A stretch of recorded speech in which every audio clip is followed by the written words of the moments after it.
Hey guys, today I'm going to be showing you how to change your cabin air filter in a 2000 Lexus RX300. So first, go ahead and open your glove box, make sure to unlock it, go ahead and empty it out. If you don't have very much room, just simply scoot your seat back. Then you're going to see this little cutout piece right here, and you're going to want to go ahead and grab that with 2 fingers and lift it straight up. As you can see, it just has a simple hinging mechanism where these slide down. Then note, you also have these 2 tabs. You want to grab these 2 tabs here and simply squeeze them inward.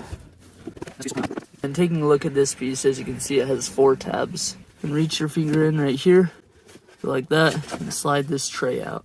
Alright, then taking a look at this filter, as you can see, it's pretty clean. And just note, there's usually a flat side on the filter and then like a bubbling side. And the flat side is the one that goes on the bottom of the filter. So you pull this out, you grab your rack. Like I said, this is the front. Here you have these little tabs, and on the filter, as you can see here, there's like a flat side, and then this side has all the depth to it.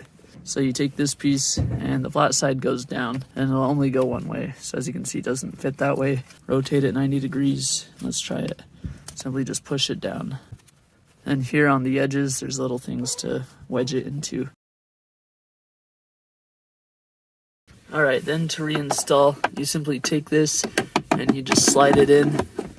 Just note that this tab goes towards us, and there's also this directional arrow that says up. You want to go ahead and install this piece. Just note here on the right side there's this up arrow, so it's going to go like that. And remember, there's 4 clips, so it's easiest if you hook the 2 in at the bottom and then push the top in. And just note, that doesn't go on the outside, that goes on the inside. There's 2 cutouts on the bottom, 2 cutouts on the top of where those hooks will go. So as you can see, there's 1 cutout there, and then 1 cutout there. And for the top, there's 1 there and 1 right there. And that's now locked into place. Now to reinstall this piece, be careful not to break these tabs off.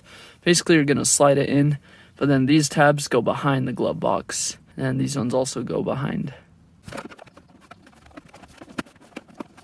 And you can tell that's correct because it's flush. And just notice the tab on this piece is behind the glove box. And go ahead and close it up. Thanks for watching. Hope this helped.